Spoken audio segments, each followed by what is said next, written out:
First of all, I would like to welcome everybody here to ODI Global, in this event on a virtual financing mechanism for social protection and SDG recovery. I'm Hans-Peter Lankes, I'm Managing Director here at ODI.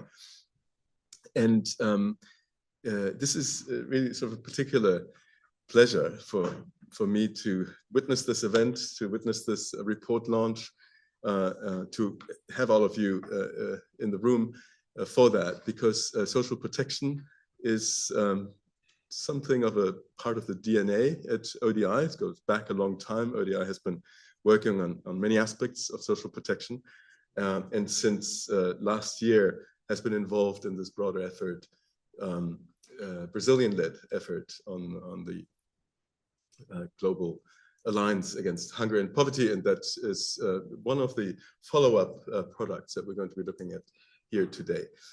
So at ODI, it actually cuts across many different areas. We were just looking at it, our work on jobs, our work on crisis response, our work on fertility, on food security, on climate sustainability. Social protection plays into all these areas. And I find it particularly important to take this interdisciplinary look at the issues, especially when we look at fragile and conflict states. So how to address these challenges there. Now we know that social protection coverage is low where it is most needed, in particular in fragile and conflict states. We also know that there's no appetite to create a global fund for social protection. There's no appetite for anything that smells like money.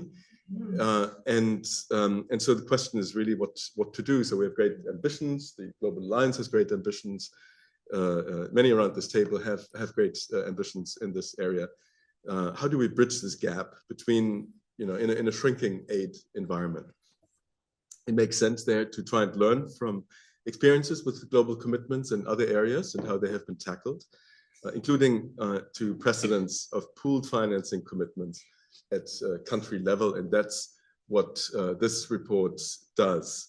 And that's what we're deliberating today. So I want to thank you all for being here, but I want to give special thanks to the UK government via the STAR program for funding this, what we consider critical piece of research, and for their commitment and support to the Global Alliance. And also for the support of the high-level panel on social protection in fragile and conflict states. It's really sort of a gap where we see the UK stepping forward, and many others, unfortunately, being increasingly lukewarm, and it's important to keep it up. And as I mentioned, the report builds on an earlier report for the Brazilian presidency of the G20. Also want to thank the World Bank for attending and for actively participating in this exercise all along. The World Bank has a critical role in this space. It is the largest financer of social protection, and they have this important role in coordinating action at country level and partly globally. The World Bank, as we all know, has made a really important commitment to expanding the social protection coverage to, I believe, 500 million additional people around the world by 2030. And that would be sort of the keystone of the FFD4 commitments to the SDGs. So it's sort of a last push to get the relevant SDGs at least somewhat moving forward rather than backward as we see right now. So the World Bank has made that welcome commitment, and we really look forward to hearing how what we're focusing on today can help in that context. Also would like to welcome our guests from Somalia, from the Baxnano flagship program, which, has been demonstrating what is possible to achieve and to improve. So this is sort of our experimental lab to learn from here. I'd like to welcome our guests from the Green Climate Fund, I guess online as well. From the Green Climate Fund, you will help us to understand and think through how climate adaptation financing can be more effectively leveraged for social protection. And I know that's a core part of your thinking. It's been it's kind of pushed in the COP context, say by the Global Shield and other initiatives. It'd be great to connect the dots here. And then lastly, I'd like to extend my very, very sincere thanks to the Global Alliance on Hunger and Poverty, without whom the idea for this work would probably not have surfaced. Very warm welcome to Renato, who I believe is also online. So, and now with not much further ado, I want to pass it on to Catherine Nwajauku Dahu, who will be our moderator for today. That's right. Thank you, Hans-Peter, and welcome everybody.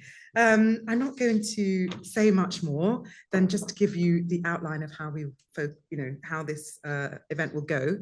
So we will hear from the presenter of the findings and recommendations of the report, which I'm sure that's really why you're here. And then we'll have a discussion with our panelists. Now, before we begin, I just want to say that the lead author for the report, Kevin Watkins, unfortunately fell ill. So this report will be presented by Cahal Long, who I'll introduce in a minute, who has been instrumental in pulling the research together for this report. So he is very well placed to take the spotlight and present this report. So as Hans-Peter said, I'm Catherine Nwajauku Dahu, and I'm the Director of the Politics and Governance Programme. And it's really within our programme that this work has sat. Our work covers a number of issue areas, but notably conflict and fragility. So we're particularly interested in thinking about that gap question. But this event today is a joint cross ODI initiative supported by our humanitarian policy group, also our development public finance group. So I just want to give a shout out to them. So we will first listen to Carl. Carl is a research fellow in the Development and Public Finance Programme. He leads the Digital Public Finance Hub here. He also provides advice and technical assistance in public financial management reforms to governments and their development partners through an ODI advisory services. And as I said, he has been the driving force behind lifting the research and coordinating the gathering of the data that's gone into this report. So without further ado, I will hand over to you, Carl. Okay. Thanks, Catherine. Might have overstated my role, but I'll take it. Thanks. So in the next 15 minutes or so, and I'm going to set a timer here for myself so I can try to stay on time. I'll try to take you through some of the main findings and recommendations of the report. So I'll first discuss the why. Why do we think there needs to be better coordination of financing for social protection? I'll then talk about the what. What is a virtual financing mechanism?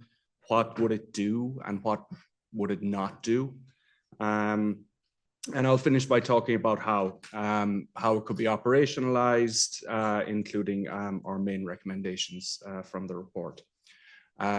So starting with the why do we think there needs to be better coordination of financing for social protection? So the first main reason why is the current financing and related coverage gap, which is unsurprisingly more problematic in lower income countries and particularly in fragile and conflict affected countries. That points to the need for a greater focus on coordinating financing for social protection towards and within those countries. The second reason is simply the effectiveness of social protection in combating poverty and hunger, where progress on the SDGs, SDG 1 and 2 has stalled.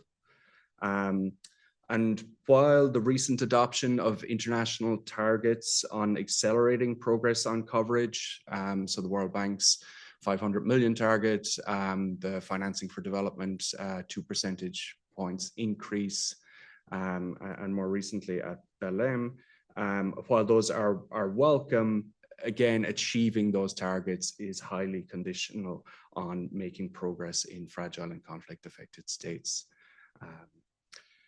So looking at those countries a little bit more closely, there are 29 countries that face overlapping vulnerabilities from fragility and climate change, 12 of which are in protracted crises at the moment.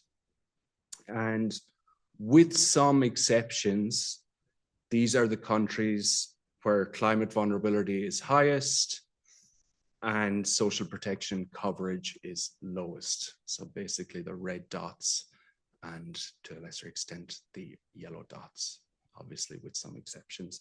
And I think we'll talk about some of the exceptions later in terms of being, good models for what could be done through better coordination.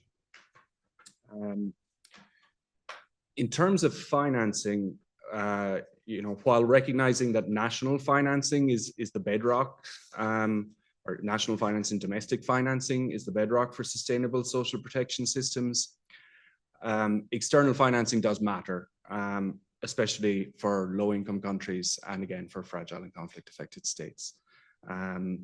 For many lower-income countries, humanitarian financing in the form of cash and voucher assistance is a major source of finance for programs that look like social assistance, even if they're not necessarily called that, again, particularly in protracted crisis countries. In fact, in 2023, humanitarian assistance in the form of cash and voucher assistance was comparable in volume to official development financing for social protection from both official development assistance and other official flows. The good news, and this is more the chart on the right or the left, depending on how you're looking at it, is the good news in terms of coordinating finance for social protection is that it's actually far more concentrated than in other sectors, for example, health or education. A relatively small group of actors deliver most of the financing. We've put together figures here on development financing as well as cash and voucher assistance. The numbers are not perfect as the report gets into. That 9.7 billion is not perfectly reflected on the chart on the other side, but it gives an indication of who the big players are, including the World Bank and the World Food Programme. The bad news is that coordination between humanitarian financing, which is generally short-term and unpredictable, and development financing, which is generally long-term, through country systems is difficult and a source of inefficiency. This is despite the fact that humanitarian crises are increasingly predictable and long-term. And as the bar at the bottom of the chart on the right shows, there's still a long tail of donors and projects accounting for a non-trivial amount of financing. There's about 50 other actors involved in that 1.3 billion. And by way of example, in 2023, Mozambique and Tanzania each received official development assistance for social protection from about 15 different donors. So summing up the problem and the case for better coordination is that first, there are both inadequacies and related inequities in financing for social protection in lower income countries, again, particularly fragile and climate vulnerable countries. I haven't yet mentioned climate financing, and that is because there doesn't seem to be much to report other than its absence. Now, obviously, our data is a little bit dated. It's 2023.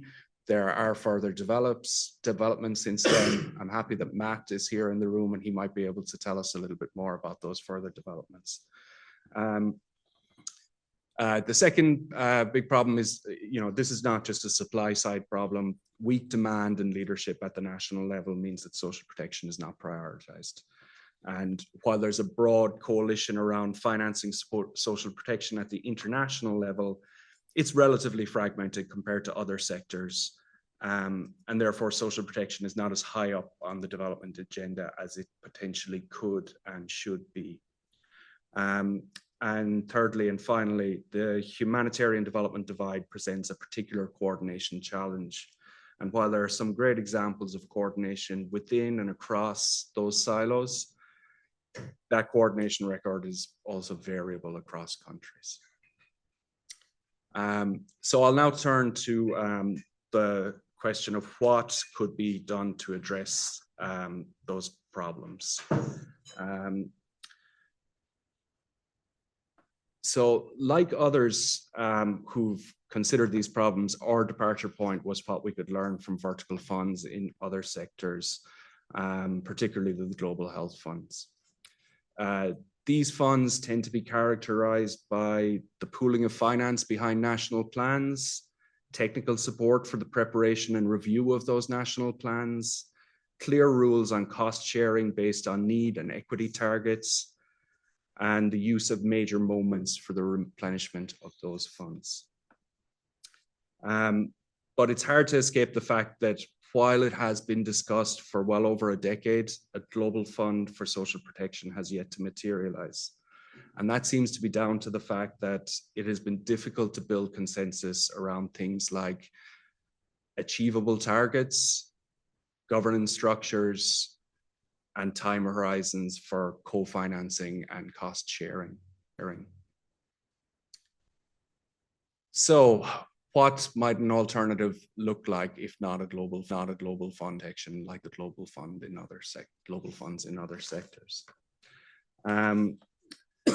In terms of defining an alternative virtual financing mechanism, our starting point in terms of those definitions has been what it would not do compared to the other funds. So we think it would not raise and disperse funds itself. But it would link financing commitments to national plans and international targets, as well as ancillary activities, including coordinating technical assistance and knowledge sharing. As well as the global funds for health, one of the main areas from which we've drawn inspiration are the country climate platforms, which have emerged in the past few years. These are essentially multi-stakeholder partnerships seeking to align a government-led plan with external support with a view to accelerating progress in a common area of interest. Being a little bit more specific on what a virtual financing mechanism would do, we think these are some plausible remits for such a mechanism. The first is the most important and possibly the most controversial and debatable. Here I would quote from the report by saying that we think that a remit both ambitious and achievable could be established by combining a clear target for expanding access to social assistance with a strong focus on countries and communities that have been left behind, including fragile and conflict-affected states and countries facing acute risks linked to endemic poverty, conflict, and climate. So it would have a programmatic focus around social assistance and a geographic focus around those countries that we outlined earlier. The other remits here essentially builds. There's a clear need for more accountability around integrated approaches to financing humanitarian and climate sources. There are examples of strong coordination in some countries which other countries could learn from. There is a need to raise the profile of the financing and coverage gaps on the international agenda through something akin to the replenishment moments of the global funds for health, education, and climate. In countries where coverage is low, the prospect of financing for national plans could be a strong incentive for developing those plans. And there's a need to establish equitable approaches to governments and external partners. Almost there. I'm now going to turn to the question of how a virtual financing approach or mechanism might be operationalized. That naturally leads to question of where such might be housed. Obviously, there are no perfect options. different parts of the current social protection financing architecture all come with their own strengths and weaknesses. Ultimately, we concluded that the Global Alliance Against Hunger and Poverty represented the best fit for what we had in mind for a virtual financing mechanism. Some of the reasons why are, the main reasons for this are the alignment between its remit and the governance structures it has already established. If the goal of the virtual financing mechanism is to move the needle on SDG 1 and SDG 1 and SDG, then this aligns with the remit of the Alliance. The way it operates also mirrors how country climate platforms work and how we think a virtual financing mechanism could work. So linking nationally owned plans submitted by governments aimed at accelerating progress to partners providing financial and technical support.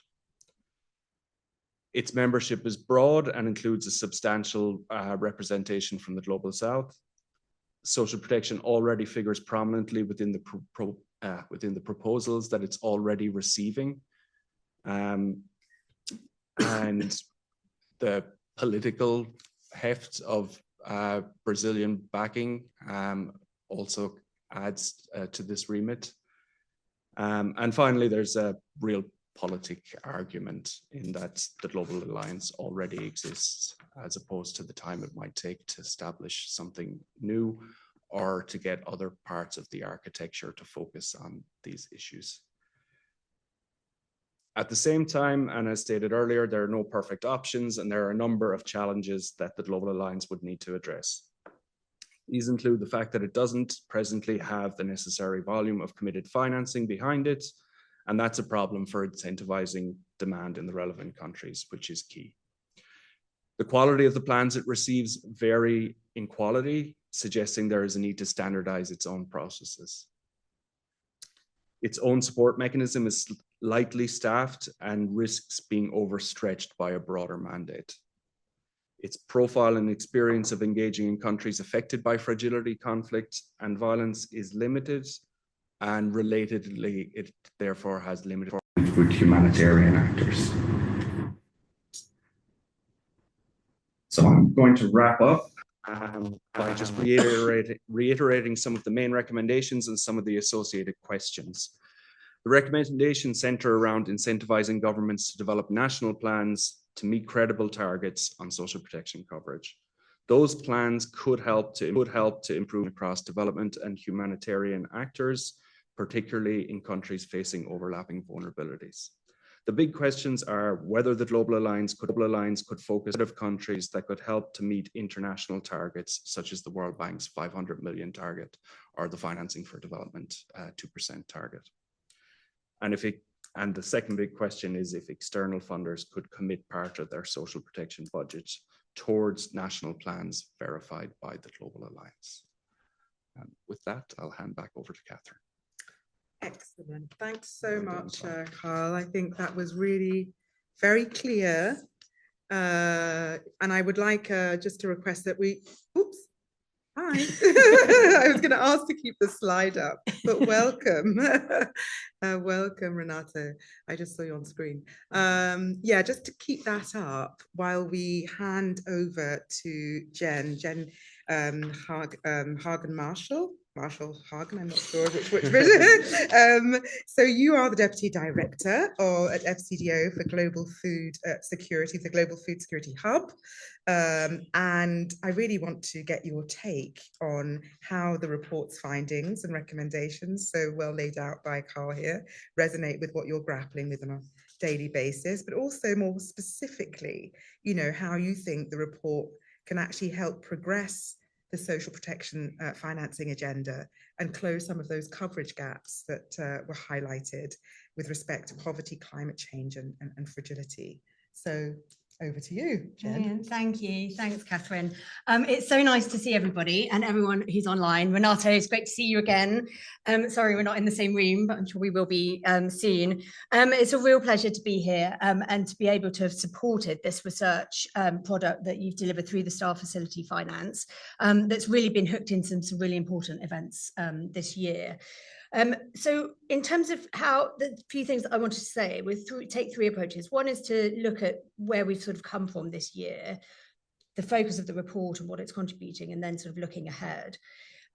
So I think let's recognize this year has been paradigm shifting and very difficult on so many levels for everybody working in the space around development, around social protection, around humanitarian, around global geopolitics, many, many different layers of turbulence and change.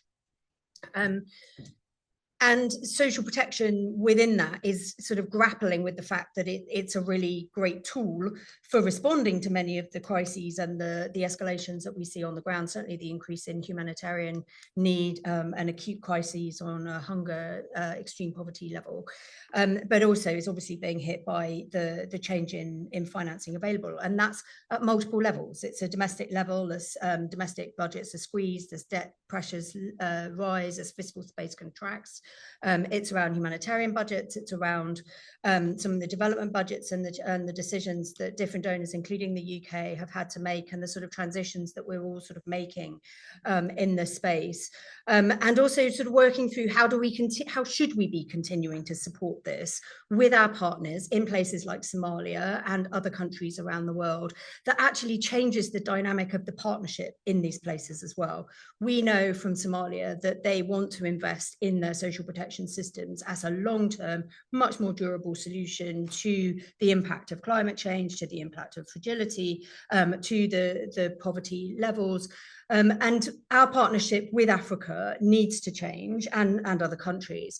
It needs to change to be much more equitable, which is also why the Global Alliance is so interesting. It resets the sort of nature of partnerships globally. It's not a G7 partnership in any way. It's not a Western donor partnership in any way. It's been driven by Brazil. It's got a hugely broad-based approach in its membership, and that every step along the way, including the vice chair roles of the Global Alliance, is much more equitable and a very different conversation from the one that you would have in, when we were doing development 20, 30 years ago.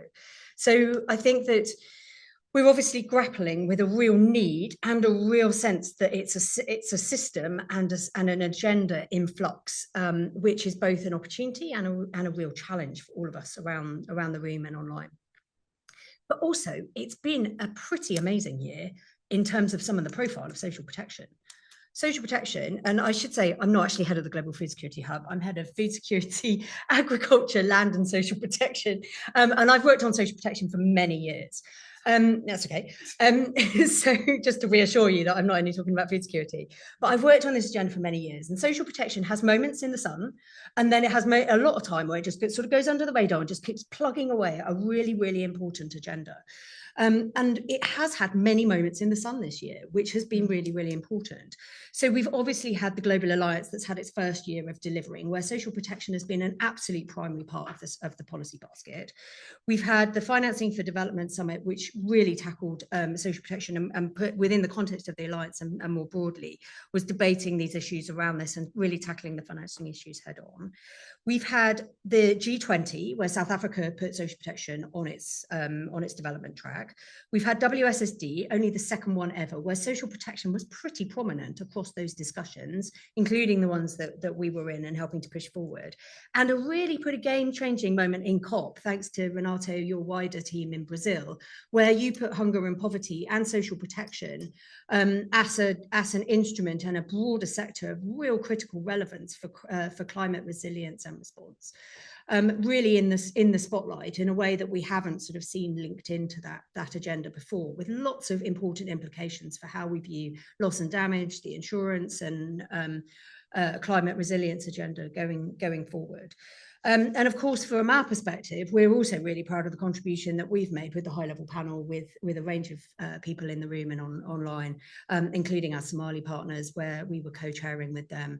But a really important set of reflections about social protection in fragile and conflict-affected states and how to move that agenda forward. And really delighted with, in the report, that really strong read across with the humanitarian agenda and that nexus area where we're all so concerned about getting longer term, much more systems solutions-based solutions to crisis and the role that it plays.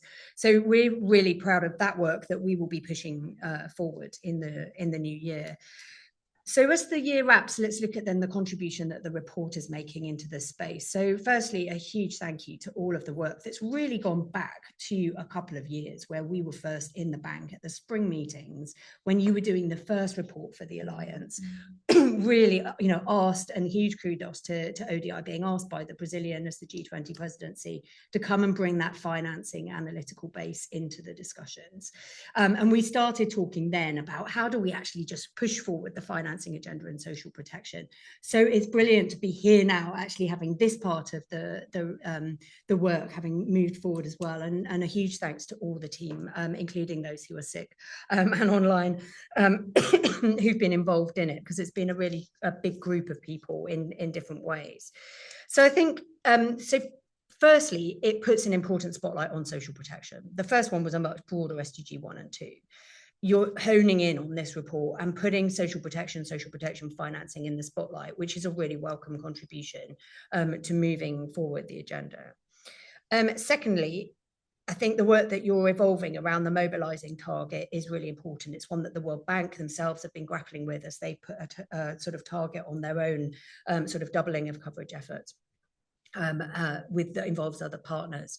And that idea that you need to be able to talk about the impact of what we're trying to do, not just the money, being really key, and to be ambitious, realistic, but ambitious within that, to make sure that you've got sort of a galvanizing force.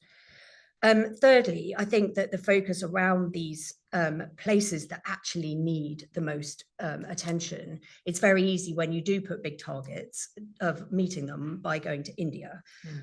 We know that these 29 places, maybe a few others around the edges, but a really great set of sort of overlapping. That Venn diagram is really great to see, and we use a similar one ourselves. That they're the countries that really matter, where the gap is highest, where the need and the extreme poverty, extreme hunger are highest, and where social protection can really be making a difference, where they're just being battered by recurrent shocks of different types, whether it's household level or systems level or country level.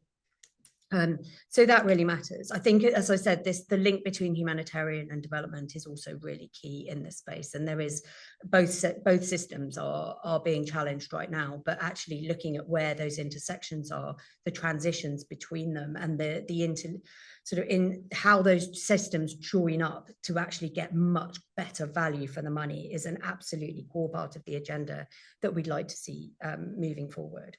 And then, of course, what you're really doing is, as we've been talking about from the beginning, there is an element of this which is about trying to maximize the resources that are on the table, but it's also about trying to unlock more and get the most impact for the money that is available, which then hopefully also brings in more. So that idea about getting more for the money is absolutely central to this piece. And as you say, there are multiple fora where that could happen and should be happening. And the discussion shouldn't only be limited to one place. But I think that we're all sort of moving towards that idea of a better convened space where you can have the conversation about where are the gaps in coverage, where are there country demands that are not being met sufficiently, where are there particular TA gaps. That's something in the model of the Alliance that's always been there from the beginning. But this is taking potentially the conversation around the finance to another level. And arguably that also can read across really nicely into the USP 2030 finance discussions and others. But that idea of a better convened sort of discussion about where the money can be at a global level that then can be picked up at country level as well is an important part. In terms of where the real money is sitting, I think, obviously there's been some changes in that graph since you've done it in 23, but it's pretty clear that the MDBs and IFIs are really critical for this. We look forward to hearing from the bank in a minute. But the MDB, IFI join up and coherence and real sort of galvanization that the bank is really thinking about at the moment is a really key part of that. And I think your analysis and that thinking, that is kind of really at the core of where this is going to go. And of course, a lot of the climate finance and the disaster risk finance also sits in those mechanisms. So there is a pretty strong overlap of those players, because actually, of course, the finance is all layered. So WFP spends money from all of those other other players as well. So, you know, but essentially there is a sort of critical mass around the MDBs, and they're so important in this space, and they're prioritizing social protection investment as well, which is we need to sort of together to make sure that that's continuing to hold and move forward. So I think moving forward and into 2026, one of our big challenges is to not let this slip into the next year. We're not necessarily going to have all those same spaces, certainly on the political international front, as in a very different year for COPs and the Gs. But I think that we really want to be able to sort of lock some of this into real sort of progress going forwards. So turning to the Alliance then, Renato knows he's going to come in and talk about his new role in the Alliance, really moving it forward. We've been so delighted to support the Alliance in its first transitional year, really with the support of Kevin and Marcus, who I hope are online, because a huge thank you to you for being an extension of the UK in that setup. And I know that you've been highly valued by the Brazilian team. And as Renato takes over the reins with the support unit, they will need to be thinking about how do they want to take the recommendations from the report, and really think about what does that mean for a strategic focus within the Alliance. The Alliance at the moment doesn't have a sectoral focus on any one particular instrument, and its staffing and resourcing around that Renato will need to be thinking that through.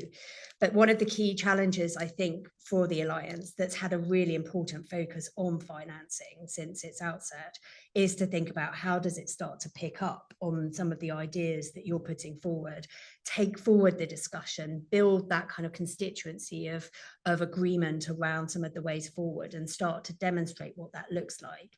But in that a sense of being both ambitious and realistic. It's not going to be an easier year. There's not going to be a big source of finance that suddenly appears on the table at multiple levels, but there is finance that we can get more results from. So I think it's a collective agenda that all of us around the table know that we're all sort of bought into and want to help find our own ways to advance it. It is going to be a critical year, and hopefully we all together, off the back of really solid analysis like the one in the report now, can actually help Renato and other bodies, including the banks and the IFIs, to really be able to drive forward. Excellent. Thanks, Jen. Thanks very much. I'm sorry for messing up your title. Don't but worry. You corrected that. Don't worry. I mean, I think, yeah, you lay out the agenda that we need to be taking forward, and what this report does in terms of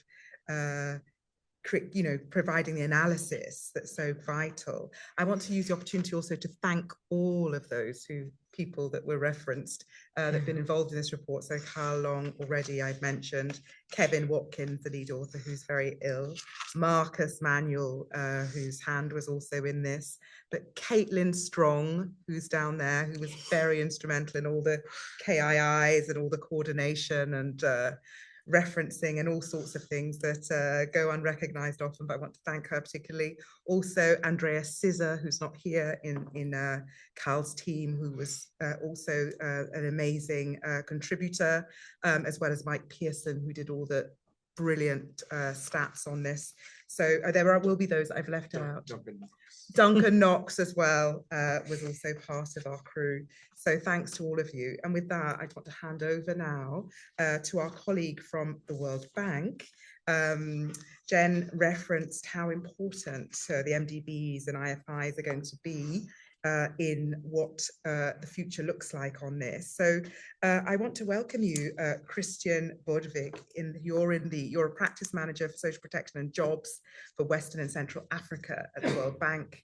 And as we've heard, the bank has a goal of reaching 500 million more people with social protection and labour programmes by 2030. So welcome. I want to ask you what you found most compelling about the report, about our findings and recommendations, and more specifically, whether they are aligned, whether they reconcile with the bank's latest thinking on financing social protection in countries affected by fragility, conflict and violence. So over to you, Christian, and welcome. Thank you very much. Thanks very much for convening today. Thanks a lot to the ODI team for preparing a very thought-provoking report that really has been stimulating thinking and is stimulating this discussion. So first of all, let me say a few things about myself. I am the practice manager for global engagement at the World Bank on social protection and labor, but spent the last 6 years indeed working on West Africa, working in some of the countries that were in the middle of your Venn diagram, and really been in the engine room of our operations in those countries. So I've been spending a lot of time thinking about what a greater ambition means in those countries, in the Sahel in particular, where we have had a program of partnership with the UK, Germany, France and Denmark around adaptive social protection, really to deliver services in fragile context, with a great degree of climate vulnerability. So really at the core of what this discussion is. So I'm coming with a lot of the conversation, what I'm saying today, also with that experience in mind, of literally having been in the engine room. So first of all, I think what is great about the report is that it puts the topic of financing on the table, and clearly and a lot of numbers and kind of bottom up to understand the nature of the challenge. And yes, there is a big coverage gap, and financing is obviously a critical parameter in bridging this financing gap. So I welcome very much the putting this on the table and coming forward with ideas and going at it with a sense of ambition. And we very much share that sense of ambition. You heard we have adopted a target for the World Bank Group. In fact, we adopted it during the Brazilian G20 presidency when the Global Alliance was launched, and is very much our commitment in the context of the Global Alliance to support the expansion of social protection and employment programs to an additional 500 million people, together with partners. So very much seeing this in a way as a partnership approach. But we have really been thinking of this in terms of ambition. Now, what does it take to deliver on ambition? And I think it's important to recognize that financing is part of that, but is part of a multi-pronged approach, right? And so one part of that facilitator of ambition is a focus on systems, is a focus on building delivery systems, and such as social registry, such as mechanisms to get cash to people, and at scale. It's only when systems are in place that you can actually make a pitch to use climate finance, for example, for the purposes of social protection. In fact, it's also what you need to convince a minister of finance to use national resources, or indeed lending resources, because in many ways, lending resources, even if it's concessional lending, is treated like budget resources and are subject to country priorities, right? And so you need to have the systems to be able to credibly bring support to people at scale, and so that's an absolutely critical point to make, which is why, and I go back to the example of the Sahel. Together, with our partners, in the UK, Germany, France, and Denmark, but also with our partners in the UN, the WFP, UNICEF, we've been very clear in our dialogue with governments that it's critical to invest in systems, that we're thinking of this as a government-led approach to social protection, not a donor kind of financed or donor-driven solution, but really something that is government-led and running through government systems. And that is, has been quite a point of departure from, in particular for some of the actors in the social protection ecosystem in countries that come at this with more of a humanitarian approach. But I think that's a very important point to put forward, and to also say that building systems is not something that is left to countries a little higher on the per capita income scale. But in fact, you can build social registries even in fragile settings.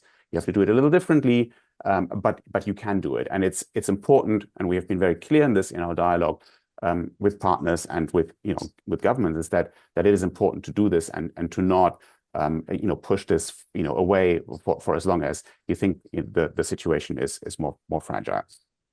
You secondly need scalable solutions that work, that have evidence to back them up, and clearly in social protection we have that. few interventions have been evaluated as much as social protection interventions. So the evidence is there, but the evidence doesn't necessarily speak to decision makers and to policymakers. You kind of have to put the evidence into a dialogue and make it accessible, make it clear, you tell a narrative around it to convince decision makers that this is a good investment. And what we have experienced in the dialogue in many parts of Africa and West Africa and the Sahel is that the sense, well, spending money on the poor is wasted money because what do the poor know how to do with what to do with money, is more powerful in policymakers' decision-making, thinking than rigorous evidence that you put forward that have been published in peer-reviewed journals, etc. So it's not an automatism. So you really, really have to convince, and you have to hone the scalable solutions that are there and explain why they're making a difference and how they're making a difference and what does it take to take them to scale. So it's these scalable solutions and the systems that then you need to crowd in new financing, and that is the domestic financing that you make come from savings in that of resources that have otherwise been spent on subsidies that you put into more targeted, more purposeful programs in social protection. That is lending, where ministers of finance have a decision making, and the political process has a decision making function, obviously, but also the climate finance that I mentioned, and perhaps even all the way to impact investors who would like to disperse CSR resources against results achieved based on the systems that you have to track resources and show results. So the systems is absolutely critical. So I think my really main point here is that financing discussion needs to be embedded in a broader discussion on systems, and that's something that we're doing, and it needs to be embedded in a discussion about the investment case, because it's not an automatism that everybody is convinced on prioritizing this over other things. And I can tell you, I have spent a lot of time thinking about that, because we have been in a situation in the Sahel where governments and Ministry of Finance said, well, we're not interested. We are not interested. So it was not about the question of mobilizing more resources. It was a question of, actually, are we going to spend anything on these programs? And so that's why I think it's important to mention that. Now, the Global Alliance Against Hunger and Poverty is a major opportunity, because this is not, as Jen mentioned, a G7 initiative or a donor-driven initiative, but it is an initiative that came out of the G20 presidency, more than 100 countries involved in it, and really kind of marking a government commitment to tackle poverty and hunger, and recognizing that there is social protection as a key instrument for that. That's an amazing starting point and really a game changer for the dialogue. And so that's very much why we have associated our SP 500 target with the Global Alliance and the direction of the Global Alliance.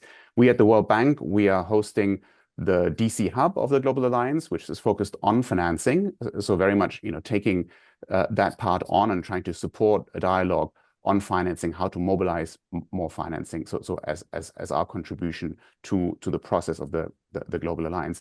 And I think I look to the Global Alliance as a platform to continue to coordinate messaging and dialogue and the case for social protection. I very much salute the Belém Declaration in the way it's making the case in the context of climate. And so that kind of advocacy and dialogue with the countries that have signed up to the Global Alliance, I think, is an important part. So coordinate the dialogue and make the investment case. And then, yes, facilitate a discussion with partners around the how to put resources together and make sure that there is a good degree of leverage. So we very much look forward to the Global Alliance taking the lead on that, and are really there to support it and be part of that journey and that discussion going forward. Let me stop here and hand it back to London. Thank you. Thank you very much. Thank you very much, Christian. That was very that focus on systems, recognizing the role, the important role of the Global Alliance, and also the work, noting the work as the DC hub of the Global Alliance is doing in terms of the financing conversation, I think was a really great response to some of Jen's observations. I'm also very interested in what you said about the narrative, the story we tell, that story that gets told with the evidence mustered. I think that's really very important. I'd be interested also, perhaps if we have time, to hear more about how, particularly with respect to the context of conflict and fragility, the narrative within the bank about social protection is also something that can perhaps counter what we're hearing sometimes as a concern about what role the bank actually has to play in these contexts. We know the recent refresh of the fragility strategy, the long-awaited, was seeming to suggest that there would be a prioritization and a pulling back from certain fragile contexts, notably the ones perhaps in the Sahel or the West Africa that you're suggesting were where the bank has traction. So I'd be interested to, perhaps if you have time, to come to this question of narrative. But whilst, in order not to take up too much more time and quickly continue down the road of our panelists with a focus on country, I want to turn now to our next panelist, Fardousa Abdullahi, who is, and I hope I don't mess up her title, the National Safety Net Program Manager for the BACNANO program, the Social Protection Policy Coordinator of the Federal Government of Somalia. We've heard Hans-Peter in his introductory remarks referred to the work that this program has done in terms of being singled out as a success story, not just in terms of increasing social safety net coverage and building the social contract in Somalia, but also in terms of coordinating, this question of coordination of humanitarian development, climate finance and assistance. So that's an important story I'd like to call on you to tell, but specifically perhaps, just get your sense of, what this report is saying. So while the report highlights the Somalia example and others as good practice in coordination, it also points out some shortcomings. So I'd really like to hear from you about Somalia's experience of coordinating across humanitarian development divides, and how, how some of what you're learning, what you've learned, can be replicated and improved upon. So over to you, Fardousa, and thank you and welcome. No, thank you so much. Thanks for having me. And I really think this is quite a good year for social protection. I've been on the sector for the last 9 to 10 years now, and have not seen such a momentum in terms of having different donors and different agencies talking about social protection, especially its financing in FCV countries. So this is a very good discussion. It's a long way to obviously reach where we want to be. And Somalia is taking the social protection systems and program has taken quite a positive role in FCV countries. But I think today I'm actually going to really look on also the challenges and what we need to improve going forward. I'm just going to turn off my video so I have a better connection, and perhaps just take you through what Somalia has done and what we hope to achieve in the near future. Just bear with me while I do that.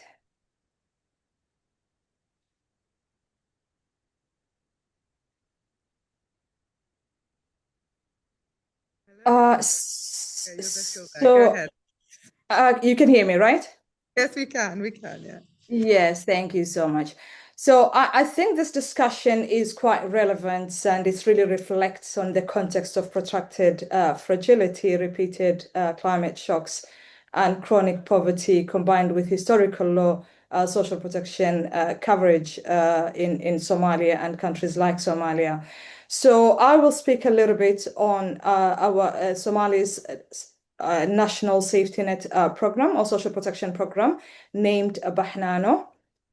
So BACNANO was designed in 2019 And from the start, it was designed as a national government program to deliver both predictable safety nets, but also as a shock responsive instrument.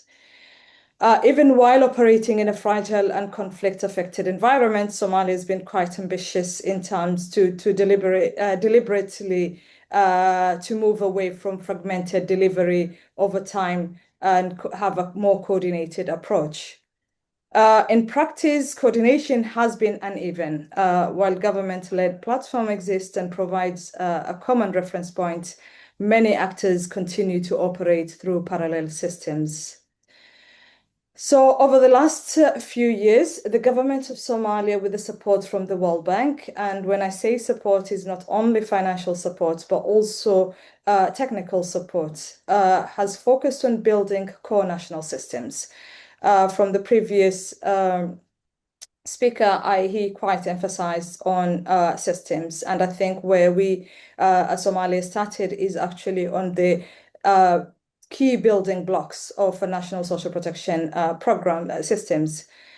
So the building the core national systems, policy frameworks, the unified social registry, as well as a social protection delivery system and grievance mechanism to create a foundation that others can align with.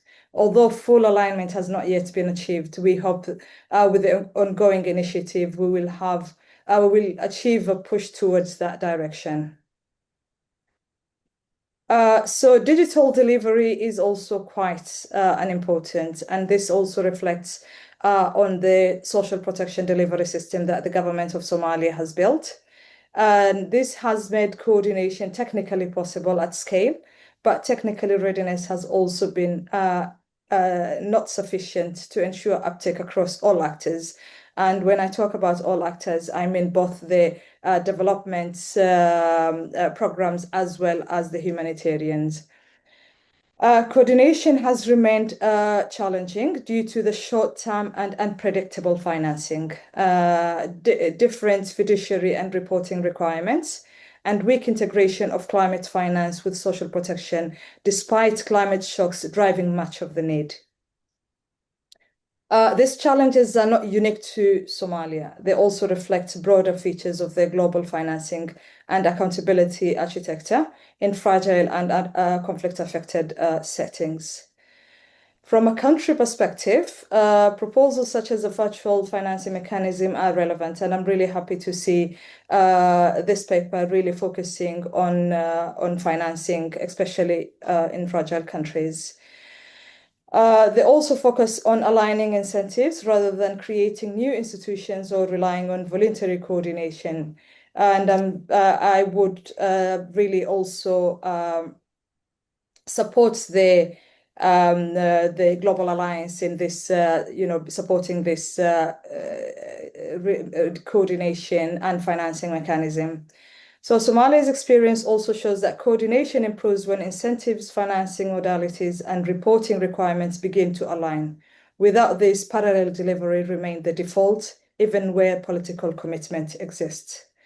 For other FCV contexts, replication requires sustained national ownership, longer and more predictable financing horizons, early investments in digital delivery systems, and coordination arrangements with enough political weight to influence how partners operate. Overall, Somalia's experience shows that the system-based social protection is possible in fragile settings, but meaningful coordination will only scale if international financing structures change alongside national efforts. I really hope that with Somalia has really contributed to ensuring that fragile countries can actually build system. They can coordinate both the humanitarians as well as the national programs. And with this, I think it's really important to ensure that other FCV countries are also supported in this direction. Thank you so much for having me. Thank you, Fardosa. That was very, very timely, especially coming after your colleague from the World Bank. And you gave us a very clear indication, clear examples of the focus that he initially insisted on, which was systems. And I really liked what you said about, how possible, what is possible and achievable in fragile environments if there is commitment internationally and nationally. The reference to digital systems, digital delivery systems was also something I think is very well noted, and with many repercussions for how we think about improving. I think your final point about the need for international financing structures to align with the national was also very important. And this question of incentives, lining up the incentives, financing, reporting, in order to kind of get the traction, desired traction, I think was also well observed. So thank you so much. And now, nicely teed up, because you also referenced the Global Alliance and your alignment with their approach, I want to hand over, saving the best till last, but for good reason, to Renato Gudinho, who's also who's been very, very instrumental in this work. He is now leading the Secretariat of the Global Alliance, the director of the support mechanism, the Global Alliance Against Hunger and Poverty. Renato, I want to turn to you and really ask you what you make of all of this. You've been referred to on a number of occasions.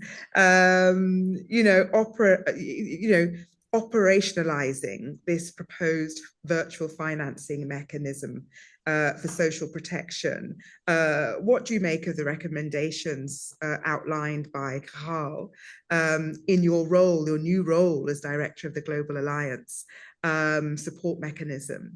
Do you think the Global Alliance can take on what the report is recommending? And we also recommend some challenging areas, how around the operating model. So how might the operating model need to change in order to make it possible that the Global Alliance lives up to all the expectations now we've put on the table? So over to you, Renato, and welcome. It's really wonderful to see you. Thank you very much, Catherine. I hope everyone is hearing me. Well, it's very good to see you and many other friends and colleagues who have been working with these challenges for a while now. Very pleased to be here.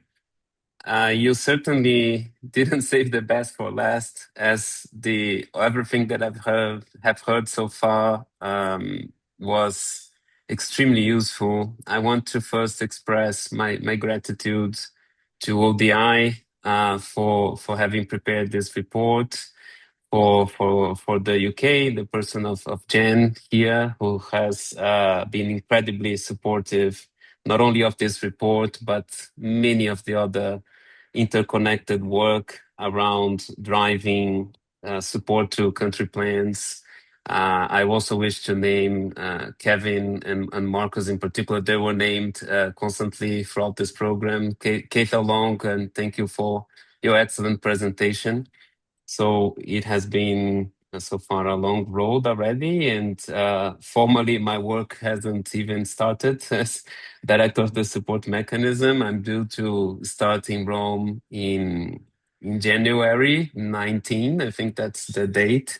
But many in the team are here, and in practice have been working on these fronts for a number of months, first in the G20 task force mode, and then from the Brazilian interim support team, providing the implementation coverage to the alliance while the support mechanism wasn't fully constituted. It still isn't. It is ongoing.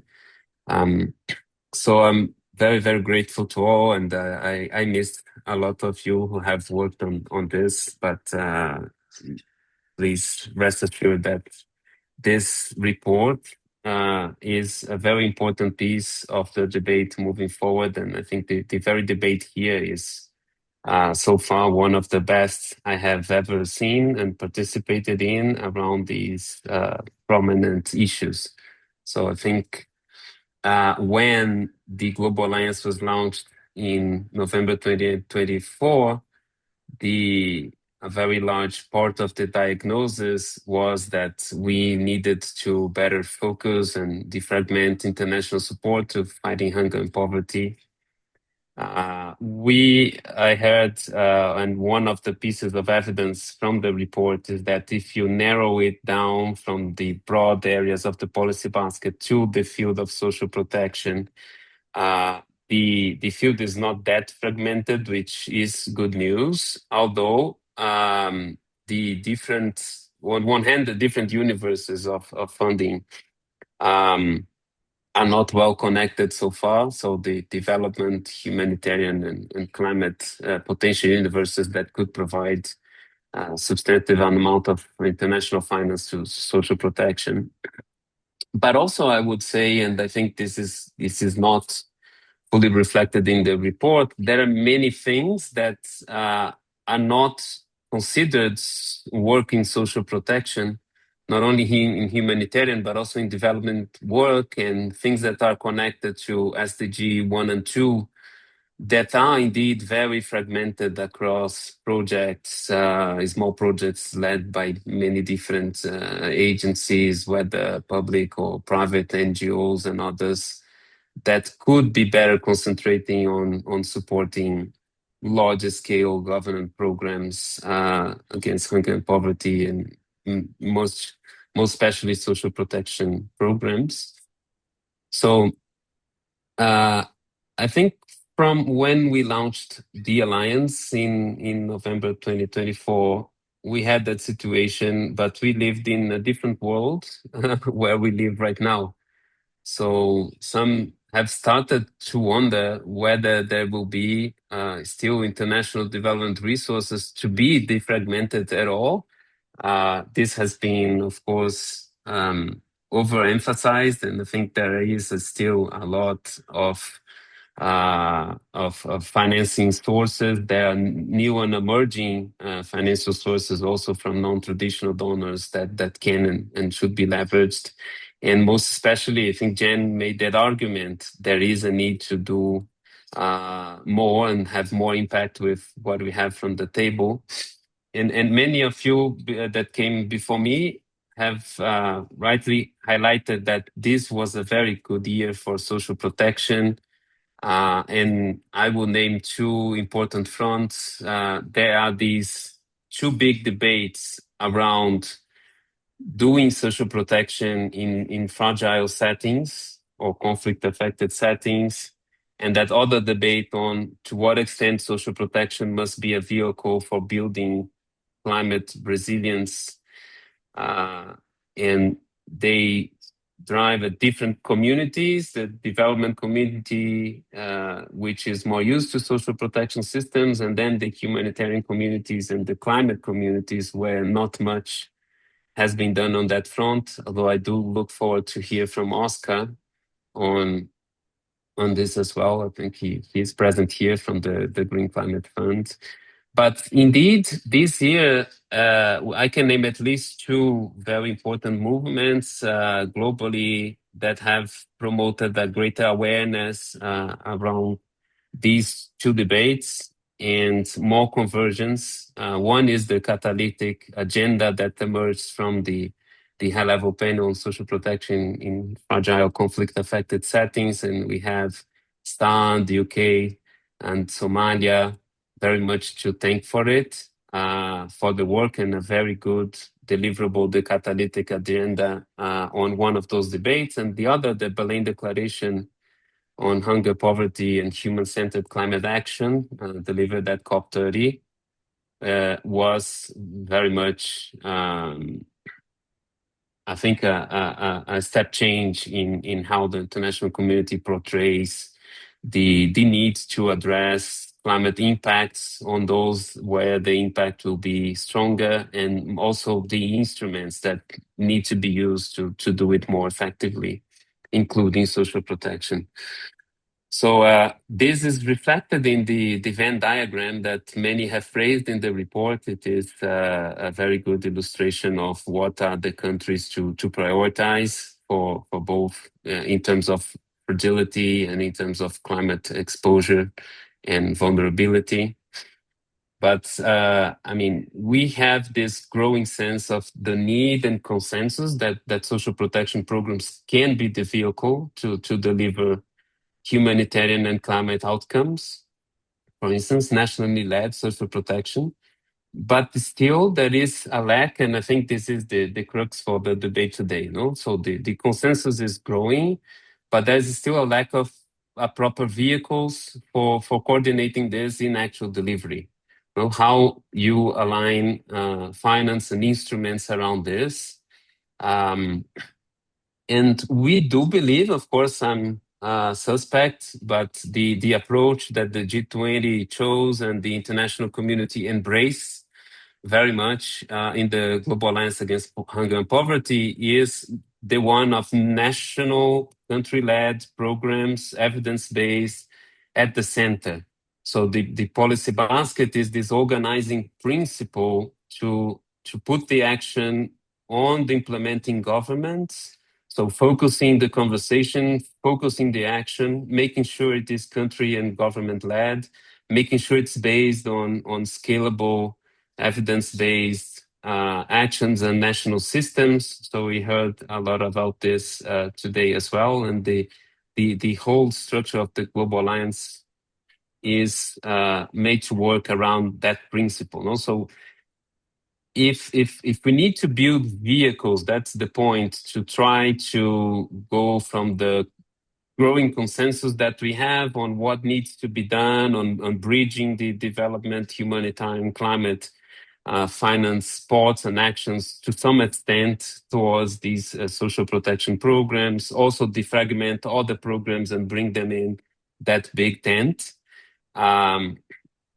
That could be and should be done, and this is, I think, a shared conviction on national scale programs and having the domestic implementation, including domestic finance, at the center of this, and converging, catalyzing support for helping that to happen.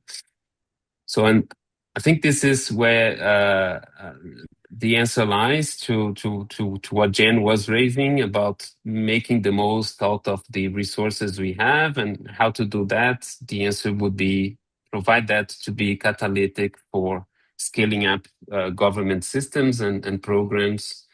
And then how to do that more effectively, And I have had, and I think a lot of you here who worked with us through the ups and downs of the fast track implementation planning process. This was the first approach, a first attempt to do precisely that.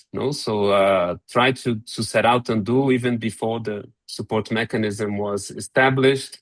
Try to do this comprehensive, broad rallying of support and focusing it towards a few large-scale country-led programs and implementation plans.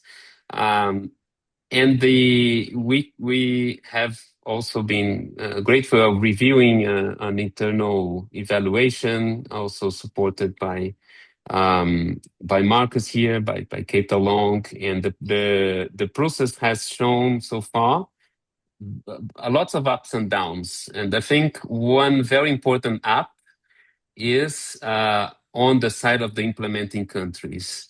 So we found extremely high political will to build these programs, to go through the steps and do the implementation based on the plans that they already had, but increasing the ambition, increasing the scale, and looking forward to receive the support of the international community, to with them committing their own resources, So we have been amazed, and it went beyond our expectations on the number of pre-plans, implementation plans that were fully developed and validated by the countries in very, very little time.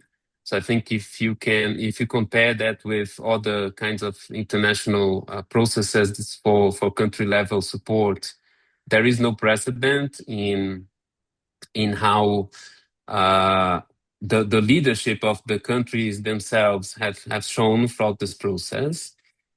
We have also had the second up is very broad goodwill among partners to submit their expressions of interest to the plans and find ways to work together, try to find ways to work together. But then we hit lots of obstacles that I think are natural from a new process, a new approach that is coming online in a scenario, in a landscape that was not really prepared for it.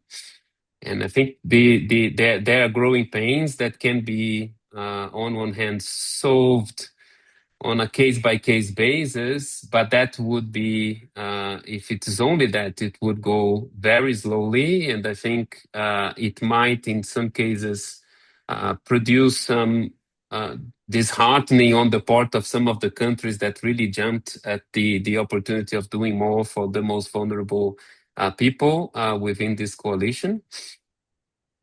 But we can also try, and I think this report brought some options, some discussions that are very, very welcome here on how to do that in a more structured way. You know, so in the words of Fardosa, having the domestic championing of the programs, these need to be suited to a converse alignment of external financial and knowledge provision structures. No? So when we talk about the alliance, there is the financial pillar and the knowledge pillar. So one of the lessons from this process is that we can't consider, and that is of course it's to be taken for granted, but knowledge doesn't come free, no? And sometimes, especially when it comes to South-South cooperation and the learning processes, that is extremely valuable from countries that have had similar experiences. Sometimes the knowledge is there among the countries, but even to provide this transfer of knowledge in a way that is fruitful for the parties involved, this requires some finance. And some ready finance that can be extremely catalytical. So I think there is nothing more catalytical than a knowledge provision and exchange at the right time, at the right points of an institution, at the, where it can bring transformation, perhaps avoid mistakes that could be extremely costly and take years to solve and recover from, and also create new coalitions of support in countries based on this knowledge, based on things that they have seen in different countries that have brought them to do work. So I think there can hardly be any finance more catalytic than the finance that can unlock, and it's not a huge amount of finance that can unlock these knowledge transfers. But still we are hitting the, I think, bureaucratic inertia, which is natural. So it's not a criticism. It's natural from processes that were not built to work with other systems. So we have different partners, different communities. Sorry, Renato, as we have seen. Can you hear me? Yeah? Sorry, great. Yes. I'm really sorry. Your intervention is very rich, but I'm just aware of time, the time constraints that we're under. And I'm just going to have to ask you to bring your intervention to a conclusion so that I can open the floor to get some questions so that we can hear from others. But I'm sorry, I didn't want to, but I had to. I will wrap up quite quickly.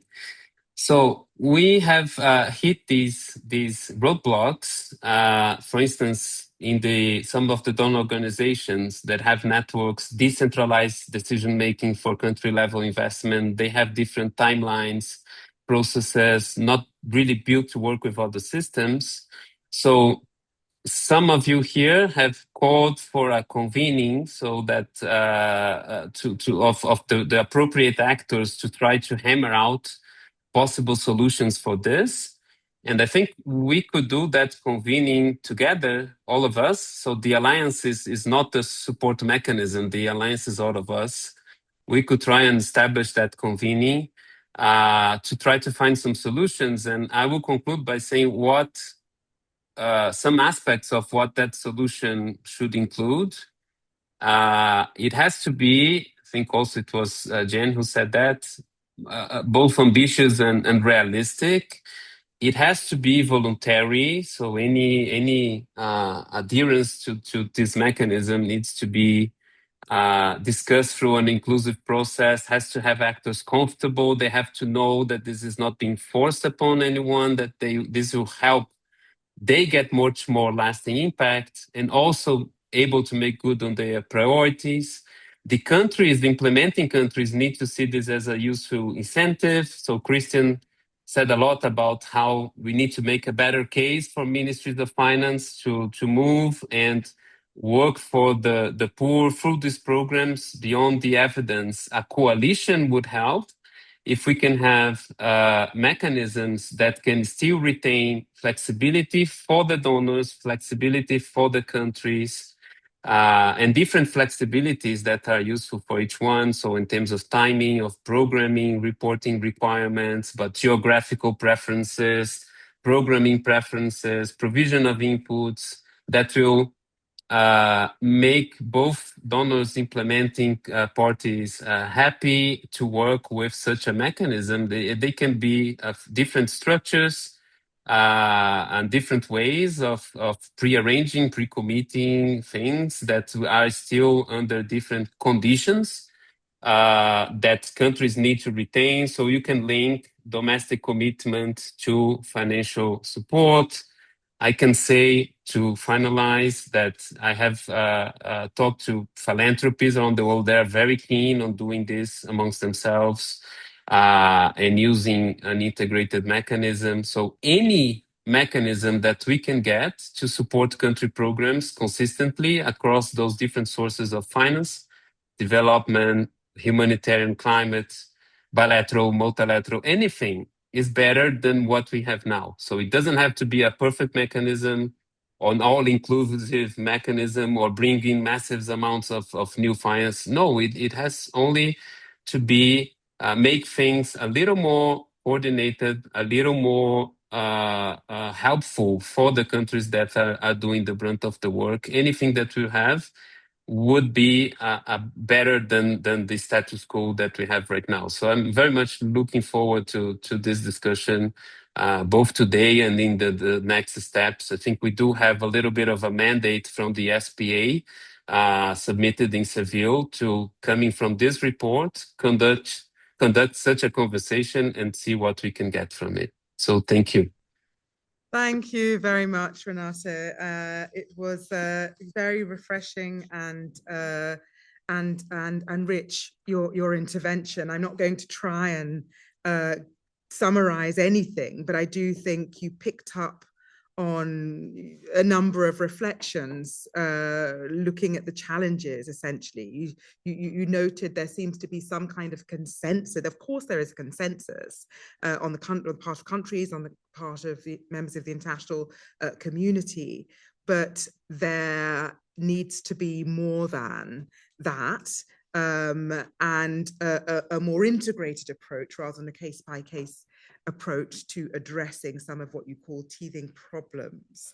You also highlighted the importance of flexibility and the embracing that as an idea, voluntary entry, membership of the alliance as a fundamental principle, and moving collectively, incrementally towards something else. You spoke also of the fact that we are all those members of the alliance, not just the support mechanism, are the alliance. And so could the idea of convening to iron out some of those, to find out some solutions, was something that you surfaced.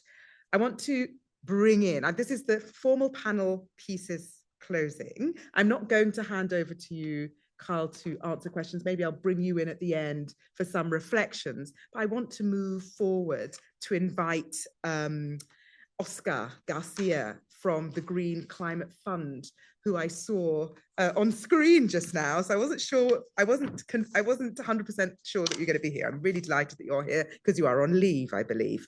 So great to have you. I want to ask you a question. There have been a number of references to the, how we use climate adaptation financing to increase the volume and effectiveness of social protection financing. So is there a role to play? Is there scope for GCF to play a role, an expanded role in moving us forward in terms of financing social protection as part of its remit on climate adaptation? Over to you, Oscar. Lovely to see you. Thank you very much, Catherine. Good day to all of you. Hans-Peter, colleagues, Renato, it's really a pleasure. Thank you very much for the invite. Yes, indeed, there is a big role to play for multilateral climate funds. And let me start by congratulating all of you for the report. It's a very insightful and also very timely report. I would want to highlight the timeliness because I think many actors are aligning their efforts towards a more concrete and coordinated effort to scale up adaptive social protection. In that sense, the Green Climate Fund, as one of the largest multilateral climate funds, right now with 19.3 billion of approved financing plus $700 million of the readiness program, makes it a 20 billion financial facility, out of which 2.7 billion are invested in FC countries. But we recognize that much more needs to be done. We have reached this scale thanks to the very generous contribution of partners like the UK government through FCDO, who are a staunch partner to trying to get more impact out of climate finance. And that's exactly what we want to do. It's clear that social protection is a smart investment for climate action. That's because we are focused on resilience, on returns, on inclusive progress. And the one most promising, scalable, and sometimes underutilized investment levers we have today is adaptive social protection, an approach that aligns directly with our mandate for mitigation and adaptation goals. So what do we want to do? Really is to scale up investments, strengthen inclusion, move towards more gender and transformative approaches and better inclusion of marginalized groups, and also towards supporting system buildings.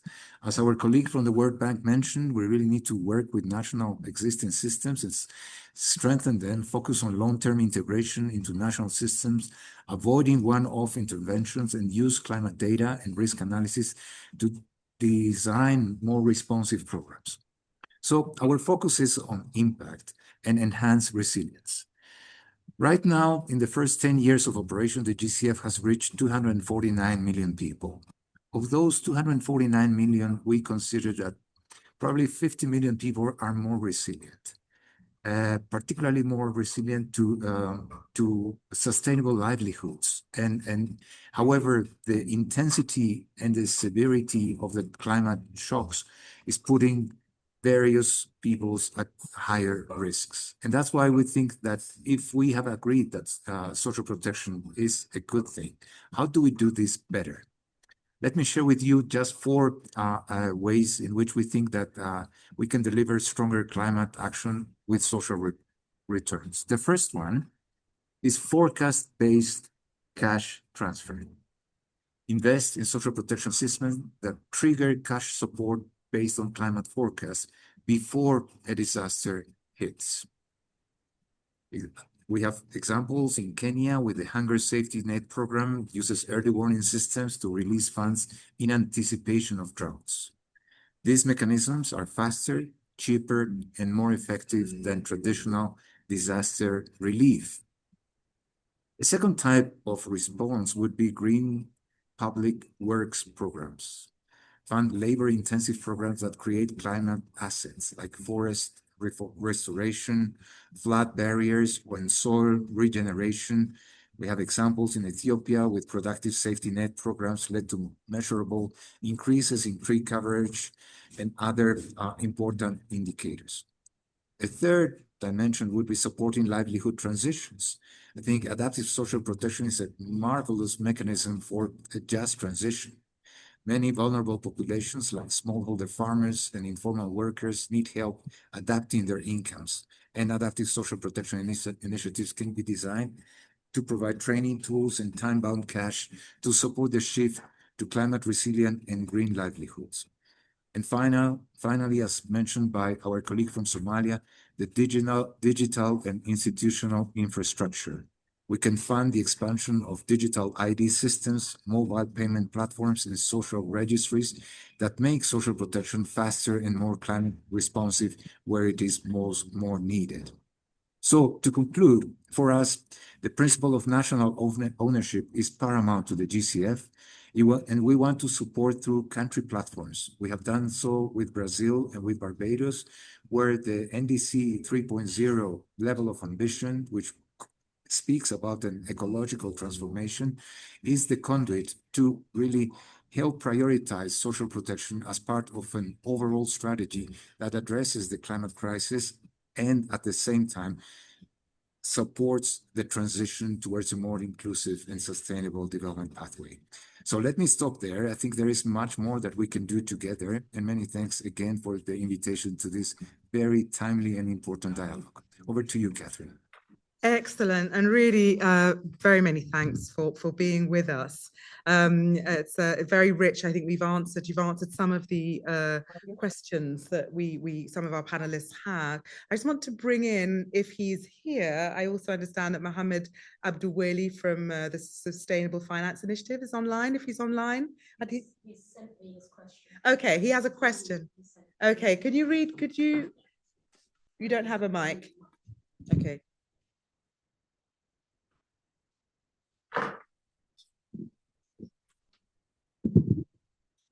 So Mohammed is a research and advocacy lead for the Sustainable Financing Initiative for School Health and Nutrition. And his question is, what the report highlights well is that clear global targets can help translate into public policy and coordinated international cooperation, and spotlights the World Bank's SP 500 ambition as a powerful galvanizing target. It also suggests that this headline target would benefit from explicit equity sub-targets, especially for social groups that are often left behind. SP 500 already includes one such focus in terms of reaching 250 million women with social protection and employment support. In that context, Mohammed's question is, so this is particularly for the bank, how is the bank thinking about other equity sub-targets, including reaching school-aged children through school meals within SP 500? Is there scope to treat school meals as an explicit equity sub-target or delivery pathway for the SP 500 target? Thank you, Caitlin. That's a question not for us then, for more for the bank. I don't know if our colleague from the World Bank is still online. I want to take a few questions, perhaps at the same time. I'm looking for the online ones. I can't seem to see them, so maybe I'll get some tech assistance here. But perhaps if there are questions from in the room, if you could raise your hands or just ask a question.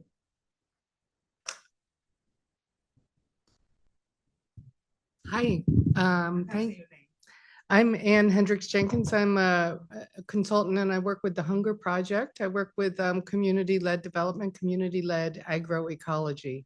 So I'm interested in hearing a little bit more about the role of civil society in fostering efficient and effective programming, sustainability. Oscar had mentioned, the importance of listening to marginalized groups, and I think it's easy to forget to do that very well at the national level, but that's really the future of this paradigm shift, I think. So I'd love to hear more about it. Thank you very much for that question. Are there any more questions from the room?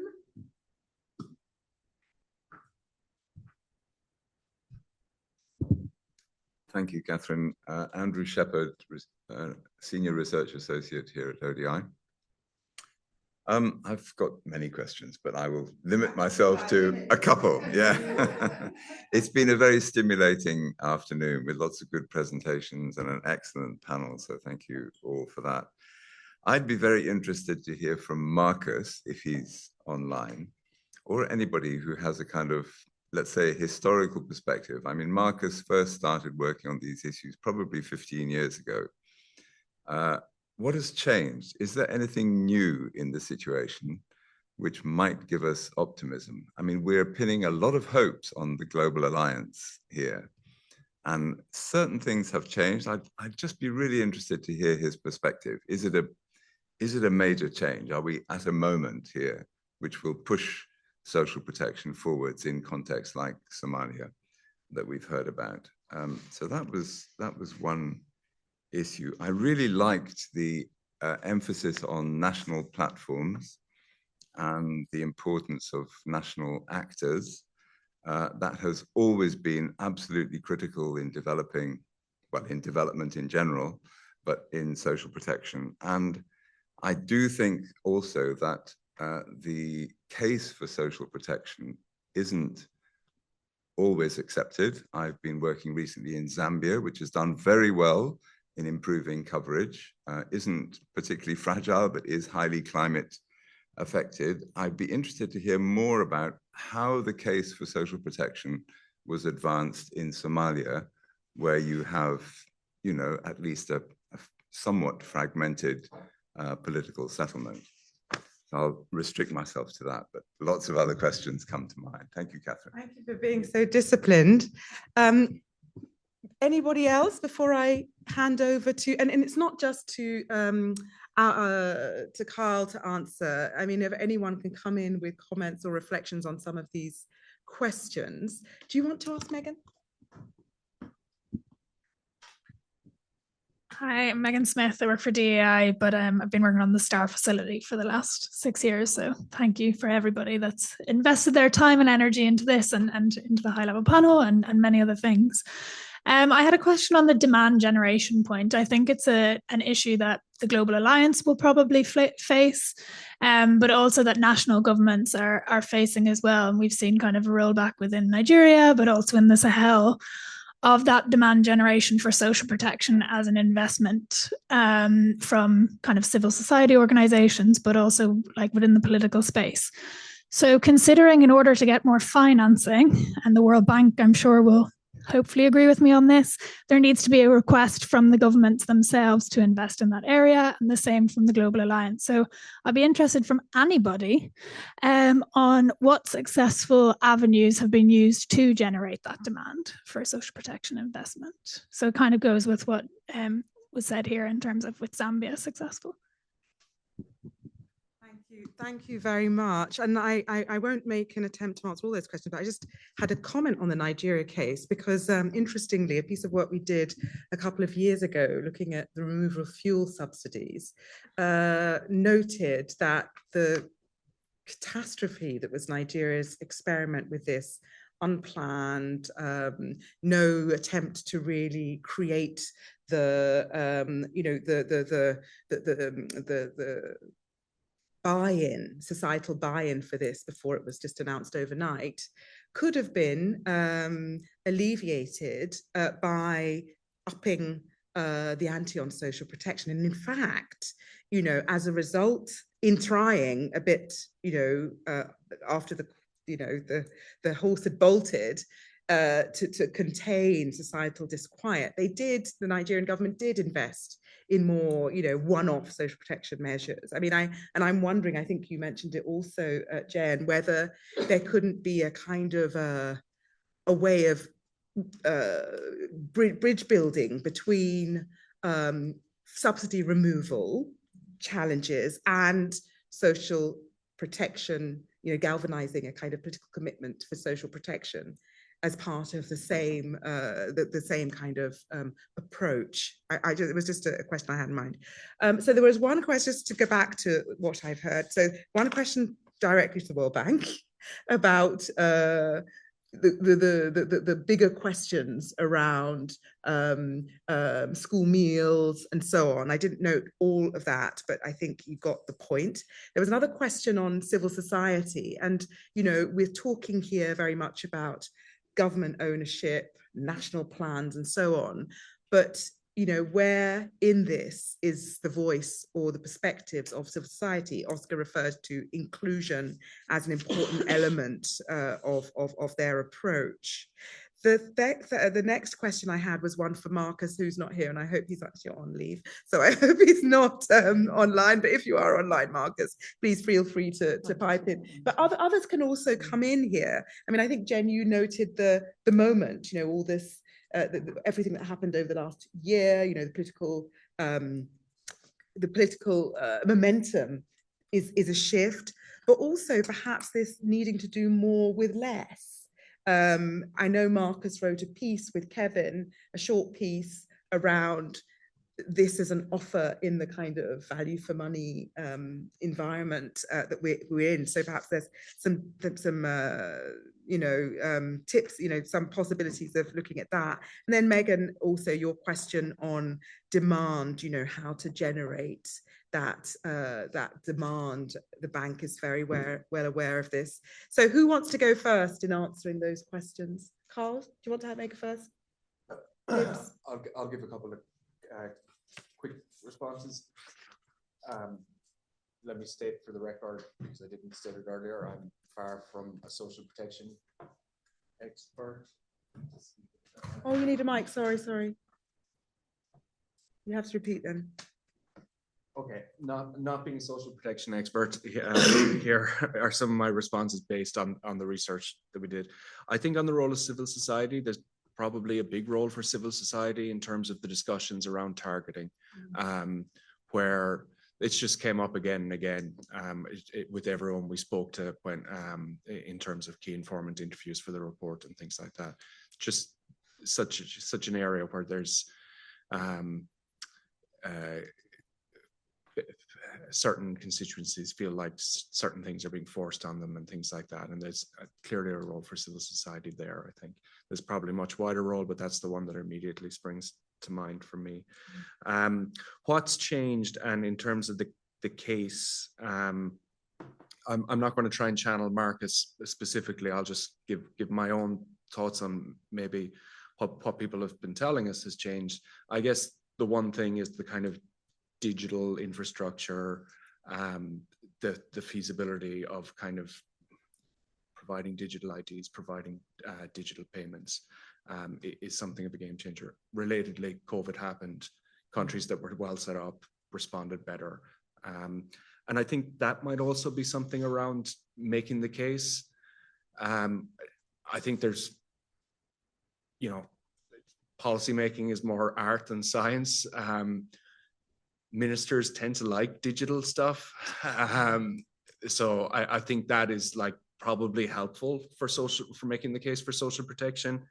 And you know, I know people get disappointed like that the evidence doesn't get taken up, but usually evidence works in terms of like kind of an overbearing weight that eventually tips the scales. That's how you get better macroeconomic policy eventually. Like, you know, you learn from mistakes. And I think that can also be the case for social protection. Super. Thanks so much, Carl. I want to perhaps invite Christian to respond to the direct question, but any other question you want to respond to? Great, thank you very much. Let me say two things, maybe. One on generating demand. You know, I think Jen made that point earlier that social protection is somewhat cyclical. So if you look back at the COVID period, that's when you saw a big expansion of social protection across the world. And in a way, perhaps the fact that we've had, you know, more difficulty in the dialogue in recent years may have been a result of that, because, you know, programs that were a little bit more on the fringe before COVID all of a sudden became very central, very visible, very political, very politically contestable, and therefore raising more questions that were previously ignored because it was really not very central to development programming in many countries. And so I think, you know, things are evolving, and I see the fact that we're running into difficulties in the dialogue on social protection in some countries actually as a, you know, I see a positive part in that, because it asks us to refine and hone our narrative and the investment case for it. We obviously have the evidence backing it up, but but we do need to tell the story, and we need to tell the story differently and to a non-technical audience, which I can tell you is a challenge for people working on social protection. So with all, self criticism. So I think there is, an importance for us to create that, space into what is the narrative and why is it, what is happening in a poor household with the injection of cash. It removes the barrier that poor households have to engage in income generating activities, because that puts food on the table. It gets close to the kids, that allows them to go to school. It gives the dignity and empowers people to actually make choices, to have the bandwidth to make choices. And what happens? Well, people invest their often meager cash transfers into assets that will help them do stuff and generate income. That's what's happening. That's not very universally well understood in people who are sitting in the capital city in gilded offices in ministries, right? So it's important to tell that story and backing it up with numbers. And I think that's an important part for us as a community that's around this virtual table to reflect on and do more of this. And that involves value for money and getting more with less. In a way, relative to fuel subsidies, social protection is actually getting a lot more with less, right? And I think that's also not universally understood. Now, specifically on the question on school meals, very important intervention. You can implement school meals really well, and you can implement school meals really badly. And so there's a whole kind of, the system and delivery mechanism around school meals. And that's, one area where it is about what are the solutions, what is the best practice to deliver school meals well. Clearly they're important. They're important in our own dialogue, and they're important in the contribution to SP 500. I don't think that we will have appetite for a lot of sub-targets, because then it kind of dilutes the message. But clearly we are going quite in depth in terms of looking at the which countries are contributing, where there is scope for countries to do more, when we look across individual instruments. And I think as part of our own planning and also reporting, we'll be looking at the under the hood, as it were, to look at what are the individual contributions that are there, and build that into the investment case and the narrative and the dialogue around social protection and its various instruments that we want to promote. Thank you. Thank you very much, Christian. Would you like to come in, Jenny? Just quickly on the moment issue, Andrew. You've watched this go through a lot as well, obviously over many years. So I think that it relates also to the alliance going forward as well. So one of the reasons why the alliance is interesting, and all credit to Renato and Saulo and colleagues on the screen, is this idea that it isn't just being driven by a northern actor, which sometimes is the sort of way that the social protection financing discussion plays out. So I wouldn't underestimate the importance of that sort of different dynamic in this space, and the recognition that a range of different countries have things to offer, whether that's India and their social registry work, or even their own finance, or other players. The breadth of skill and capability is obviously much wider. But in terms of the moment of where of some of the different areas where social protection in the months and time ahead is going to be quite critical. One is definitely on the climate finance side. Everybody thinks climate finance is the answer to their problems. So let's feel for the Global Climate Fund. Brilliant to see you. But the pressure that everyone wants just to access global GCF and others. We do need to be realistic, but of course there is a really critical piece here around, the disaster risk finance overlap with climate finance is really key, and is an obvious place where social protection has that role to build resilience to shocks for households and systems. The other side, on the humanitarian side, is the opportunity, which sometimes you need to take with a crisis, of a contracting humanitarian system. And as the system contracts and the focus needs to be on really cost-effective long-term solutions, there needs to be a concerted effort as to what does that look like in these spaces, and where and to what extent can social protection systems really be part of the answers there. And that's a moment that all people involved in that reset need to take. So it's not that the alliance per se should be driving forward those different discussions. There's a series of discussions in the climate space, a series of discussions in the sort of humanitarian reform space, and then there's a sort of a wider global alliance sort of piece within this as well. But there potentially are some moments there not to be lost, I think, would be my reflection on it. Whether they add up to be the defining moment for social protection, we live in hope in different ways, but I think that it's important that we really sort of coalesce around some of those possibilities. Just to segue back on the civil society point as well. So we're obviously talking about quite sort of heavy government systems in these spaces, and we also recognise that in many of these spaces there are different forms of governance, different forms of strength of institution, different forms of political settlement, or active contestation and conflict as well. So let's just be really clear that in many of these countries, particularly in your 29, there are very different sort of diverse governance arrangements or active conflict in different places, sometimes countrywide and sometimes areas. And that obviously requires a whole range of different actors to being involved in the solutions, not least the communities who are always the front line.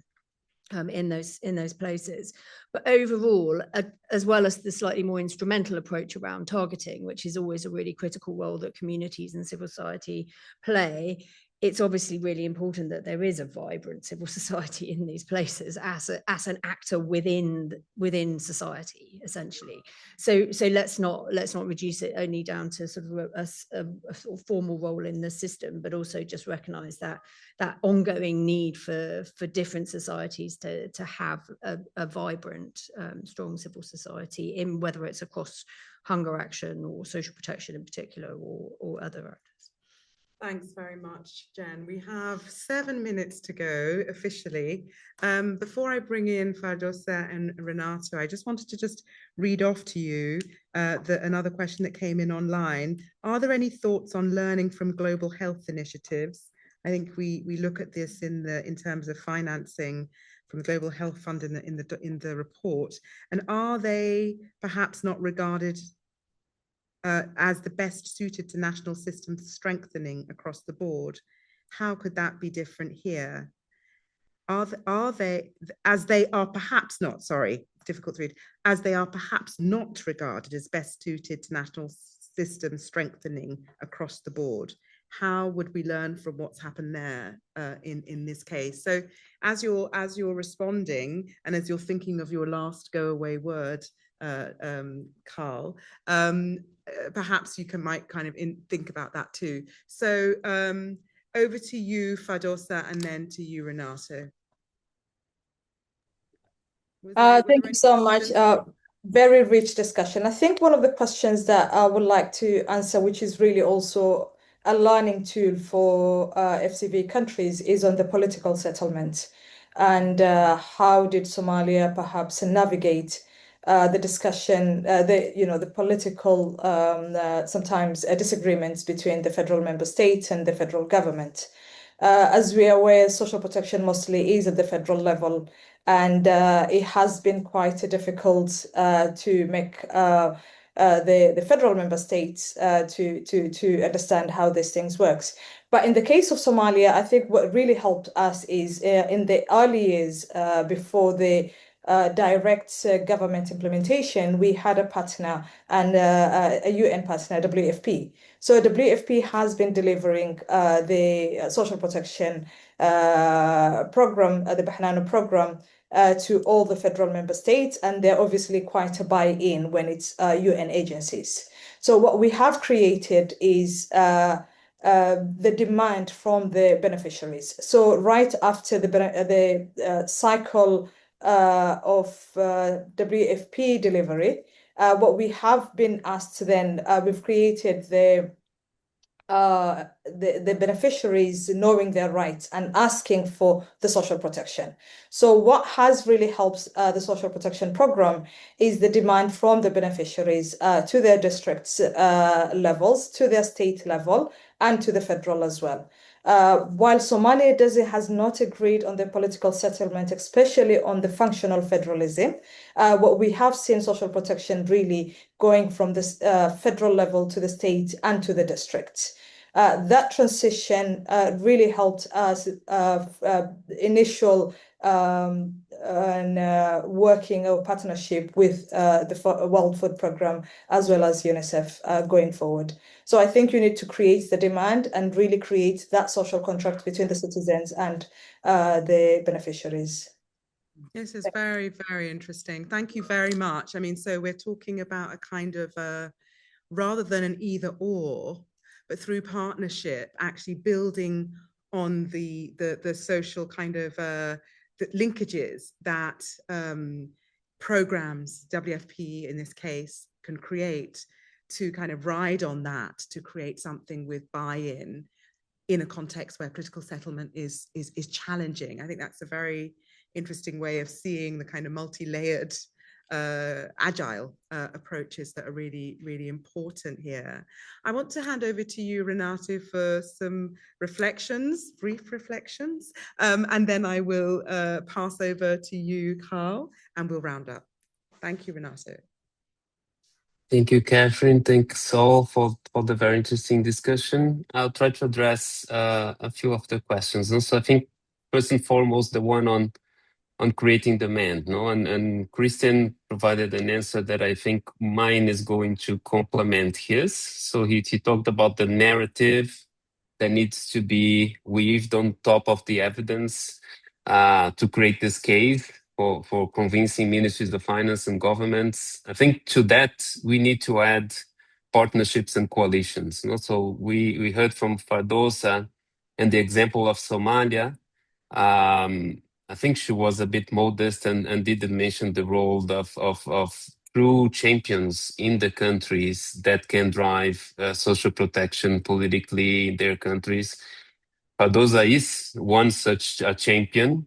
And the theory of change internally that we have discussed with the team and all is that we need to find these champions in the countries and then strengthen their hand so that they can, as happened in Somalia, not because of the alliance, but we could help in other situations with this, strengthen their hand through making them a part of a really big coalition. This is already happening with the alliance, with some of the countries in the fast track being a vehicle for that.